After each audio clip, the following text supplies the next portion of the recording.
За гайхалтайгаар идэж байна. Сайн бацгаана уу? Бүгдээрээ өдрийн мэндийг хүргэе. Маш олон таньдаг хүмүүс харагдаж байна. За өнөөдөр та бүхэн сонирхолтой бас цагийг хуваалцах гээд ирсэндээ баяртай. Видеоныхоо дууг жоох өгөөрэй.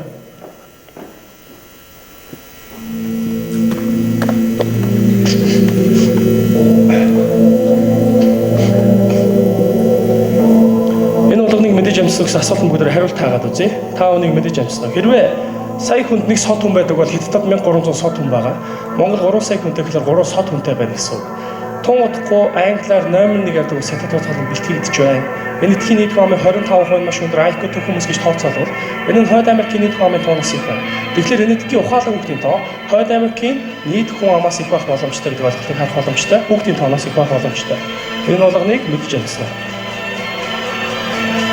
2010 бас хамгийн эрэлттэй 10 мэрэгжил 2004 онд огт байхгүй гэж гарч ирсэн. Бид нар оюутнуудаа хараахан бий болоод мэрэгжил мэдэх шаардлагатай буюу нэгдүгээр технологийн ашиглахын тулд юу гэдгийг мэдгүй байгаа асуудлыг шийдвэрлэхийн тулд ирээдүйн ертөнцийн явж байгааг ойлгохын талаар ярилцж байгаа. Тэгэхээр ирээдүгээс ирж байгаа тэр мэрэгжил та бэлэн үү? Бас өөрийгөө бэлдэж байгаа гэдэг асуулт ч гэсэн биднэрт бас ирнэ гэсэн. Америк нэгдсэн улсын хөлбөмбөгийн яам одоохонд оюутнуудаа 38 нас хүртэл 10-аас 14 мэрэгжил солисон байх магадлалтай гэж тооцоолсон. Энэ дөрвөн ажлуудын нэг нь одоохонд дарааж байгаа жилээс бага хугацаанд ажиллаж, хоёр ажлуудын нэг нь 5-аас дээш жил ажиллана гэсэн ойлголтын талаар харуулж байгаа. Маш уртгаар ажлын байр солигдож байна гэдэг ойлголт. Энэ бол мэрэгжлийн боловсон хүчин мөн бас ирээдүйн сэрд мэрэгчлүүд өөрчлөгдөж байгаатай холбоотой. 8 ослын нэг нь интернетээр танилцаж хоорондоо гэр бүл болсон байна. MySpace-ийг танилцах сая 200 сая бүртгэлтэй гэж тооцоолол энэ тухайн үед бол дэлхийд 5 дахь том улс бүрийн интернетээр бий болсон гэж ойлголтоор тайлбарлахаар байсан. Хүндрэлтэй амьдарсан цагаас 4 хувьсгал хийсэн гэж үзэж байгаа. Эхний хувьсгал газар тайрлаг явуулсан. Дараагийн техник технологийн хувьсгал байсан. Харин гурав дахь нь өнөөдрийн цагийн мэдээллийн зууны тухай ярьж ирсэн бол гений инженерийн тухай ярьж эхэлж байна. Тэгэхээр бол хүндрэлтэн 4 хувьсгал руу ороод эхэлсэн байгаа. Бид нар цоошин дэлхийн ертөнц рүү хамтдаа явж байна. Тэнд хурдтай цаг үе бид нар амьдарч байгаа нэг нь тодорхой болж байна. Сар бүр Google хайтын сайтад 31 тэрбум хайл нэгддэг гэж байгаа. Энэ 2006-нд 2.7 тэрбум байсан. Маш олон асуултын хариултыг хүмүүс Google-ээс хайдаг болсон. Магадгүй Google байхгүй хаад энэ бол асуултын хариултыг эрдэмтэн мэргэд хангалттай өгч чаддаг байсан болов эсвэл үгүй болов гэдэг асуулт нь сонирхол татчихна гэж боддог тайлбар.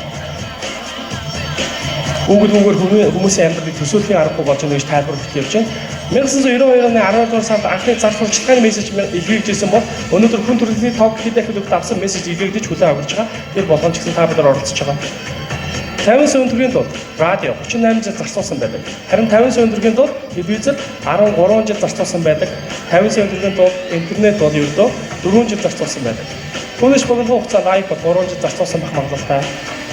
Харин Facebook бол ердөө 2 жилийн дотор 50 сая хүнд хүрч чадсан гэж үзэж байна. Техникийн боломжгүй интернетийн боломж тухайн үед одоо 1900 он байна. 1000 шиг байсан бол 92 онд 1 сая болсон. Харин 2008 онд 1 тэрбум болтлоо өссөн байна. Өнөөдөр 2018 он хүн болон интернет хэрэглэх бүрэн боломжтой болсон. Нэг талаараа бидэрт маш том өргөн боломж нэгдсэн гэж тайлбарлаж болохоор англи хэлэнд оролцоход 540 мянган үг гэж багцаатан нэг Шекспирийн үгээс дараад 5 дахин хэлбэг нэмэгдсэн гэж байна. Тэгэхээр Eminem гэдэг дуучнаас Шекспирээс Eminem гэдэг дуучин 5 дахин хэлэн үгэн дээр range гэж ингэн тодорхой гэсэн үг. 7 New York Times-ын нэг удаагийн нийтлэлээр 18 зууны үеэс амьдарсан хүний түүхийг бичснээр ч хэмжээний мэдээлэл агуулж байна гэж байна. Энэ жил 4 орчим 10,000 байт мэдээлэл боловсруулагдсан гэдэг нь 5,000 жилийн хэмжээний мэдээлэл интернет агуулж байна гэж тайлбарлаж болно гэсэн. Техникийн талаар мэдээлэлгүй 2 жил тутамдаа хувьдаа цоошин хэлж байгаа. Хэрвээ оюутан техникийн чиглэлээр 4 жил суралцдаг бол 3 дугаар курст ороход хамгийн ихний жилийн үсэг хичээл авах хэрэггүй болох магадлалтай гэж үзэж байна. Энэ бол техникийн шинжилгээ явуулж байгаатай холбоотой тайлбар гэсэн үг. Японы NTT компани фибер шилэн кабелийг амжилттай туршиж амжилттай бас хэрэглээнд оруулсан тухай тайлбар. Энэ нь секундэд 14 тэрбум бит мэдээлэл буюу секундэд 2660 сая 210 сая усны тулыг багтаах чадвартай. Төхөөрөмжийг бүтээсэн гэж ойлгох боломжтой гэсэн. Тэгэхээр таамагдар хөгжлийн явцыг 20 дахин наашлуулж байгаа буюу 13 он таринаас хүчрэг компьютерийг бүтээн ингэж эрдэмтэд тооцоолон таамаг гэж хэлсэн. Гэхдээ хараахан амжааг өгдөө таамаг дүргэж байгаа 49 он гэд хүн төрөлхтний таринаас хүчрэг компьютерийг буюу бид нар супер компьютерийг хэрэглээд нэвтрүүлэх боломжтой байж болохыг гэж үзэж байна. Компьютерийн хөгжлийн 900 өдгөө 3 дахь шинжлэлийн давалгааны үеийг орсон байгаатай холбож тайлбарж болох. Яг энэ үеч хооронд Америкт 67 хүн төрсэн байх магадлалтай. Энэ үеч хооронд Хятадд 274 хүүхэд төрсэн байх магадлалтай. Энэ үеч хооронд Энэтхэгт 395 хүүхэд төрсэн байх магадлалтай. Харин Монголд бол нэг 10 хүүхэд төрсэн байх магадлалтай. Интернетээр хөл бусаар 694 мянган тонн хулгайлагдсан байх магадлалтай гэж үзэж байна. За.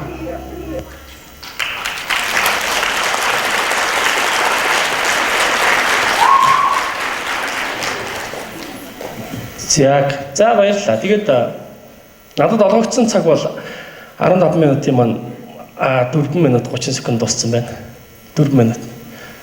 За сэтгэл ер нь хаана гэдэг юм болоо гэж би өөрөөсөө хүүхэд байхдаа байгаа асуудаг байсан. Та нар юу гэж бодож байна? Сэтгэл ер нь хаана гэдэг юм болоо? Толгоонд. Хаана? Энэ зүрхэн дээр хүмүүсийн зүрх шилжүүлэх мэсцэл хийхлээр сэтгэл нь эмчлэгдэхгүй байгаа л да асуудал нэг юм л да. Эсвэл сэтгэлийг нь зүрхийг нь орлуулад нэг юм төхөөрөмжөөр оруулчихлаар сэтгэл нь эсвэл тэр хиймэл төхөөрөмжөөр шилжээд орчдөг юм болооч гэж бас сонирхолтой бодол өрнөд. Сэтгэлийг нь сайхан болгохын тулд тархинд нь мэсцэл хийдэг бол бас л болохоор тий. Гэхдээ бас тийм боломж байхгүй. Тэгэхээр сэтгэл өвдлөө гэж байгаа хүмүүс ер нь хаашаагаа дардیں۔ Ингээд толгоогоо дарсан хүмүүс байна уу? Энэ сэтгэлч таалж байна гэл тий. Монгол хүмүүс төрийн дулаад болохтой хаана гараа барьдаг вэ? Зүрхэн тус газраа гэж тий. Яг зүрхэн дээр бол биш. Зүрхэн дээр бол биш байхгүй. Зүрхэн тус гэхлээр одоо энэ аюулгүй орчим. Энд нэг тийм их юм байдаг юм шиг байна л да. Яагаад гэвэл одоо хүмүүс тэрвэрлэхээр энэ их ойртдог юм болоо. Ээж нь хүүхдээ илгэндээ наах гэж яг зүрхэндээ бол наадаг юм шиг байна. Ээж нь тэр сэтгэлдээ ойртуулдаг. Хэрвээ төрийн дулаад хэрвээ сэтгэл энд байгаагүй бол тархинд байсан бол бид нар төрийн дуулыг бол ингэж л дуулах ёстой байсан л байгаа. Гэхдээ яагаад ч ингээггүй магадгүй энд л байсан юм шиг байна. Тэр өнөөдөр яагаад ярианыхаа сэдвийг сэтгэлтэй холбоод эхэлж байгаа гэж маш олон сэдвийн талаар та бүхэн ярилцсан баг. Би бол Монгол залуу хүн ер нь бол бид нар өөрсдөө дэлхийн одоо хэмжээнд байлгахын тулд хаанаас эхлэх ёстой вэ гэдэг юм асуулт тавих зүйтэй гэж бодсон. Тэр утгаараа бид нар эхлээд бол өөрсдөө сэтгэлд тэгээд сэтгэлээ бас амьдралд яаж нэвтрүүлэх вэ гэдэг талаар. Тэр сэтгэл дотор хамгийн том орон зайг эзлэх ёстой тэр утга агуулга үнэт зүйл маань юу байх ёстой вэ гэдэг зүйлийн тухай эхлээд бас хэдэн хормыг хуваалцъя гэж бодсон. Тэгэхээр за бүгд намайг нэг анхааралтай ажиглалчээ тий.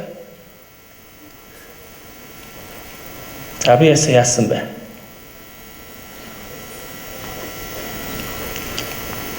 Яасан гинэ? Нүдэнсаа би нүдэ ерөөсөө нээлттэй л болгоод байгаа шүү дээ. Анцын шиг харагдаж байна тий.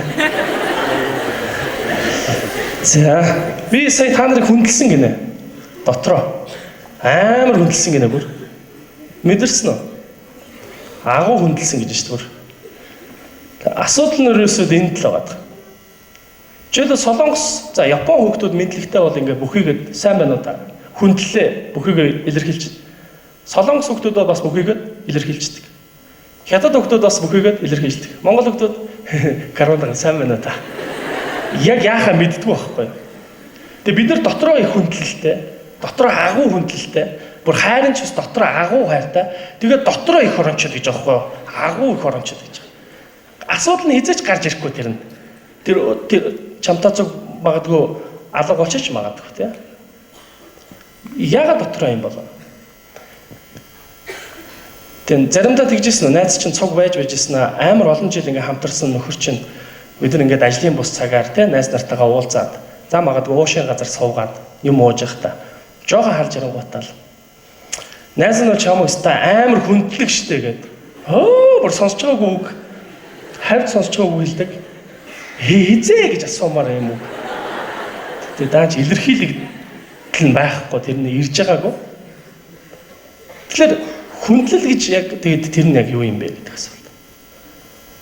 Энэ ойлголтууд бол бид бол энийг бол илэрхийлж сурах хэрэгцээ шаардлагууд асар байгаа юм. За миний ярих гэдэг хамгийн чухал одоо ойлголт бол юу хэлэх гээд байна гэхлээр түрүүний презентацийг харъя. За энийг явуулаад би хэн бэ гэдэг асуултанд хариулах гэж байна тийм. Дараагийнх нь би хэн бэ гэсэн чинь нэг юм бараад ирсэн. За яг энэ бол бидний би хэн бэ дээр яригддаг маш олон одоо тайлбарууд. Түүний дараагаар Бидний үнэт зүйл юу вэ гэдэг асуулт байна. Та нар ямар үнэт зүйлтэй вэ? Яг өөрийнхөө үнэт зүйлийн тухай бодож байгаа бах те. За мөн бас та нарын зарчим юу вэ? Би хинбэд бол маш олон чухал асуултууд байгаа ах. Эхний алхам бол өөрийнх нь нэр болоод өөрийнх нь сурсан сургууль өдрийг ярих байх л да. Хоёр дахь алхам бол би хинбэ? Таны үнэт зүйл, таны зарчмын тухай асуулт. За үнэт зүйл дээр үргэлжлүүлээд явъя. Хаана байгаагаа мэдэхгүй бол хаашаа явахаагаа мэдэхгүй. Мэдэх бас боломж авахгүй байх. Үргэлжлүүлээ. Тэгэхээр би нэг хэдэн зураг л үзүүлэх гэсэн. Энэний дараагийн яхаа гэж болж. За одоо энэ харагдаж байгаа бас. За тэр дээр харагдаж байгаа байшин бол Солонгосын хуучны байшин. Доор харагдаж байгаа болохоор Солонгосын орчин цагийн байшин. Нэг 100 жилийн дотор нэг иймэрхүү болж өөрчлөгдсөн. 100 жил арай хүрээгүй байхаа гэж ярьжсэн. Дараагийнхын зураг бас Япон байна. Тийм орноос ийм улс болж өөрчлөгдөж байгаа. Дараагийнх нь Хятад байна. Манай урд хурж тэр дээдлийн зураглалаас энэ доотлын зураг руу очсон. Дараагийнх нь энэ бол Америк байна. За энэ дэр төр тогтой. Ер нь бол ямар ч жуулчин энэ улсын энэ байшингийн доор очиж зогсоод энэ Америк байшин байна гэж таньдаг гэж. Харин Япон дээр очихлоор Япон байшин байна гэж таньдаг гэж. Тэгэхээр сонирм байгаа. Өндөр байшин Японд очихоор Япон болчдөг. Солонгост очихоор Солонгос болчдөг. Тэгээд Хятадд очихоор Хятад болчдөг. Энийн дараагийнх нь үзье. Энэ бол Монгол байна тий. Таньж гинөө Монголоо таньж байгаас. Жохоо онцгой зураг авсан боловчлаарай. Яг их олон зүйл харуулах гал энэ зургийг авчлаа. За энэ наадлын байшин бол наадлын байшин бол ялцчихгүй. Одоо 40,000 50,000 энэ бол 100% Орос байшин гот харагдаж байгаа юм л да. Монгол бол юу ч байхгүй гэсэн үг. Тэгээд цаашаа Сингапур байшин, тэгээд Хятад байшин, Japan Town, Canada House, American Dinge, Сөүлийн гудамж гэл. Бид нар чи ер нь бол олон улс дотор амьдарч байгаа шүү дээ. Яг Монгол руугаа яаж очих вэ гэхээр айгүй хэцүү те. Уг нь гэртээ харих зам хамгийн зөв зам гэдэг тэгдэг биш үү лөө те. Асуулт нь бидний үнэт зүйл ер нь хаана байгаа юм бэ гэж. Би нэг үлгэр санаж байгаа дээр ярьчих. Одоо минута хараал үрээс сандрал дуусгах гээд. Хоёр намгийн мэлхий намагтай амьдрал үнэн ад жаргалтай байж байгаа. Тэгээ нэг өдөр бүр намагтай амьдрахс залхаж байгаа байхгүй. Намагт үнэхээр амьдрмаар байна. Намаг шиг муухай юм алга гэд. Тэгэл хоорондоо ярьж яваалаадаг, намгнаас залхаалаадаг. Цэнгэг усанд л амьдрэ. Цэнгэг ус үнэхээр гоё гээл. Хамт явж байгаа цэнгэг устай ходог болдог. Ходог. Цэнгэг ус гэл нэг нь орсон чинь нөгөөд нь өсрөд орчдөг байхгүй. Ходогч нь бол нэлээд доор устай штэ. Нөгөөд нь яг ардаас нь өсрөх гэснээр энэ өсрөөд буцаж яаж гарах вэ гэсэн чинь нөгөөд нь 8 фут усанд орцсон. Идэж явах юм юу ч байхгүй. Тэгэл битгий өсрөөр аимшигтай харах уу. Бидний төсөөлсөн ч амар байна. Гэт үхэж байгаа байхгүй. Үхчихдгийг. Тэг үлгэр дуусчих. Үлгэрээс юу ойлгосон бэ? Энэ үлгэр юу гэлөө? Бэм бүхүсэд идэгсэн чиг байхгүй. Үлгэрийг сонсч байсан хүмүүс шууд хариултыг нь бол тэнцээс хэлж штт те. Үгүй юу? Намагт хоёр мэлхий амьдарч ирсэн. Нэг нь ганцаар намагт амьдармаар санагдсан гинэ. Бас л амар мэлхий яваас тэ те. Гэхдээ тэр мэлхий бол түлхээгүй гол учир нь те. Түлхээгүй. Тэ өөр өсөрсөн. Ерөнхийдөө төгс аллага юм уу да те. Тийм үү. Солонгос кино хол юм чи.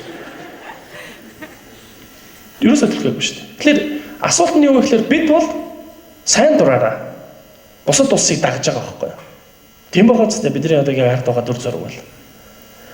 Гэтэл яагаад бусад орны залуучууд Япон залуучууд би Америк залуу шиг байна гэж хичээдэг юм бол яагаад Солонгос залуу би Япон залуу шиг байна гэж ирмэлцдэг юм бэ гэдэг асуулт. Тэд нар өмнөх зураг руу нөрөө. Энд харагдаж байгаа хоолны үн цэнийг бүгдээрээ бодоод үзье.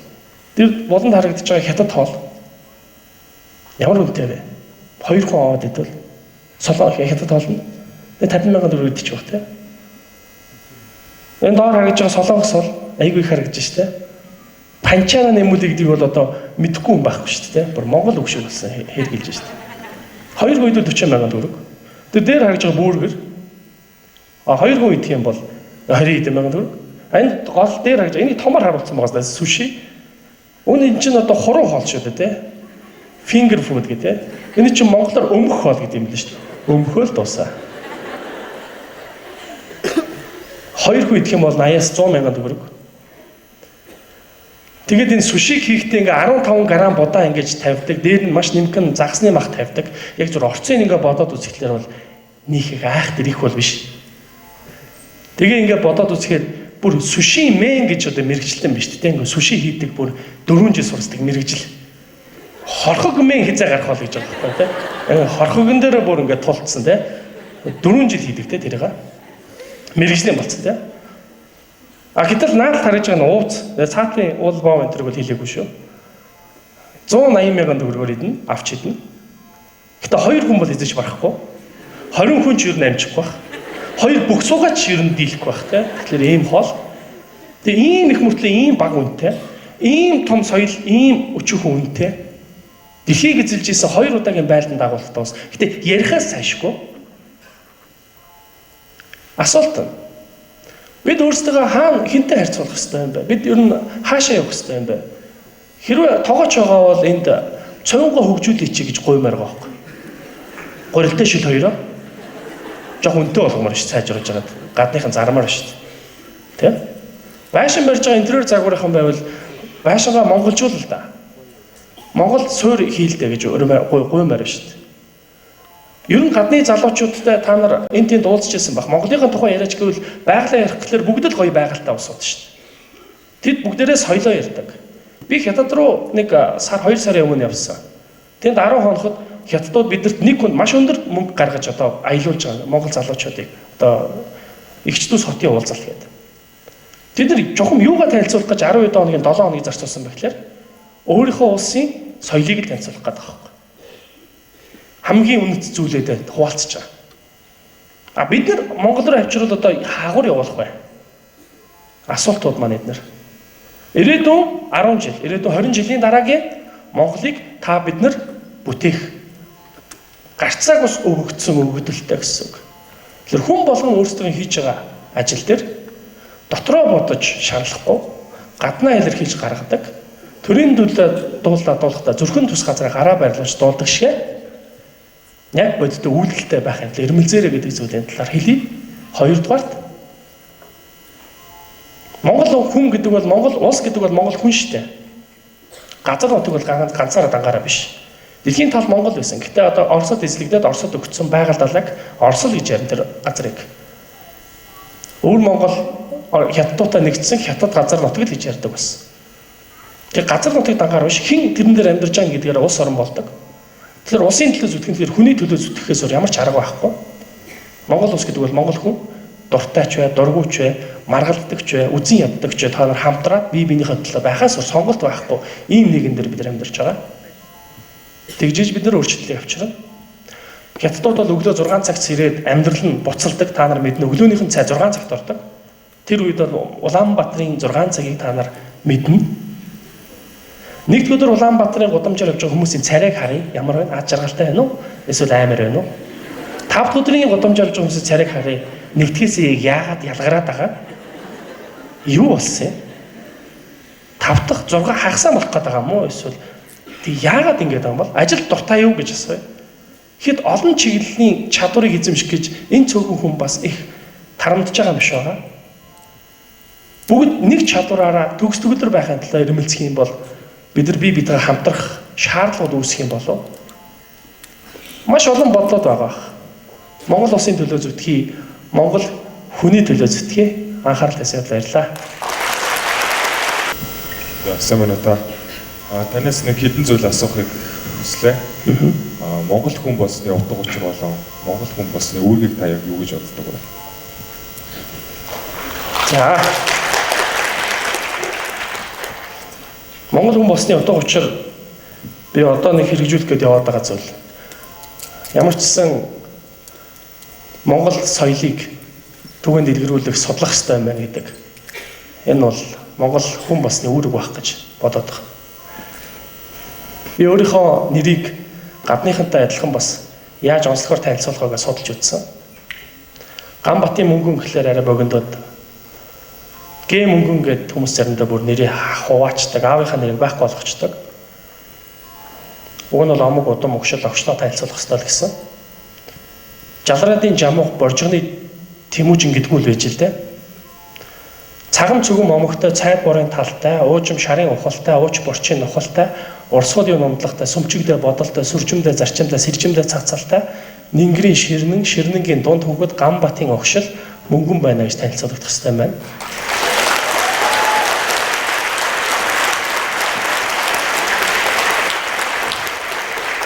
Энэ нь омог удам өгшил огшлоо танилцуулна гэсэн үг. Цагам цөм гэж омог нь одоо тэрийг тайлбарлах юм бол цагаан аривсны чихэн дээр байдаг энэ хоёр сэрвээ үсийг хэлдэг. Цайд борын тал нутагладаг байж, уужим шарын ухал хувцастай, ууч борчийн ухал гуталтай, урсгалын номлогтой гэдэг нь усыг дээдэлдэг, сүмчигдээ бодолтой гэдэг нь их чимээгүй мөртлөө их юм боддог. Тэгээ ярихдаа их юм ярих магадлалтай. Сүржимдээ зарчимтай гэдэг нь ёсыг их дээдэлдэг, сэржимдээ цацалтай гэдэг нь бичгийн хэлбэрийн татлаг хэлбэртэй бичигтэй хүмүүс энэ омогийнхоо нингэр гэж өгөөгийн, ширнэн гэж үгтэй. Дунд хүүхэд Ганбатын хүүхэд мөнгөн байна гэсэн үг л дээ. Тэгээд энэ танилцуулах арга бол Монгол танилцуулга. Энэ бол зүгээр яриа өөрийнхөө танилцуулганда ургийн одоо үгийн бичгээ оруулж ийна гэдэг л санаа бас цаагаараа явагдаж байна гэсэн үг. Бид нар ч бичгийн соёлтой биш, хэлийн соёл өндөртэй юм арт хүн байсан учраас ингэж хадгалагддаг. Одоо бид нар бол морины өгшлийг бол аягүй сайн мэднэ шүү дээ. Эсвэл машин брендийн түүхийг бол бараг 100 жилээр нэрнэ. Өөрийнхөө нэрийг гэхлээр элен цөвөө гэж сайн мэдэхгүй дэлгэх гэдэг байгаа. Тэгээ тэрнтэй л холбоотой байна. Тэгэхээр миний бол Монгол хүн басны бахархал гэвэл энэ гайхалтай соёлыг дэлхийд үн цэнтэй гэдгийг таниулахын тулд ирмэлцэх ёстой. Чадах чимээгээр хэлж байна.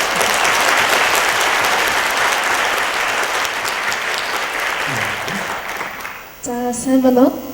Би таныг яг 4-5 жилийн өмнө яг энэ илтгэлийг сонсч байсан Өвөрхан аймгийн Уян суманд би 11 дээр ингэ сурч байсан. Одоо 3 дугаар курс байсан. Тэгээд эхэндээ ингэ мөнгөнгээ танилцуулахад нь гинт нэрээ чинь энэ илтгэгч ах байж тэгээд таниад тэгээд илтгэлийг чинь сонсоод дахиж сонсож байгаад бас их маш их баяртай. Тэгээд яг тэр үед та нэг дуу дуулж өгчээсэн. Дахиж тэр дуугаа дуулж өгч туслаач гэж хэлсэн юм.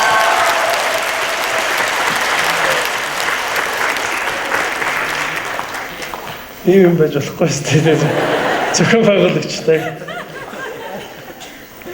Тэр үед бол нөгөө хүүхдүүдэд их ялангуяа лекц уншижсэн учраас лекцийг entertainment болгох хэрэгцээ шаардлага их байдаг гэсэн. Тэгж анхаарлыг татах хэвээр хэрэгцээ байдаг гэсэн учраас дуулж ирсэн. Одоо болохоор бидний орчин их өөр байгаа учраас дуулах арай боломжгүй. Тийм.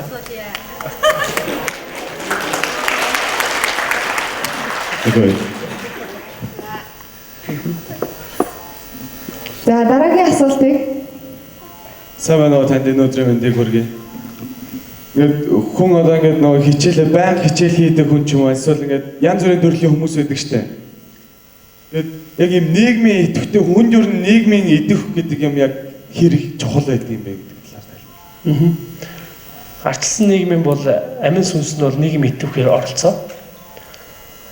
Тэгээд оролцохтой бол соёлтой байх. Энэ нийгмийн идэвхээс маш олон зүйлийг хүн олж авч байгаа. Сургуулиар заагдахгүй байгаа зүйлүүдийг олж авч байгаа.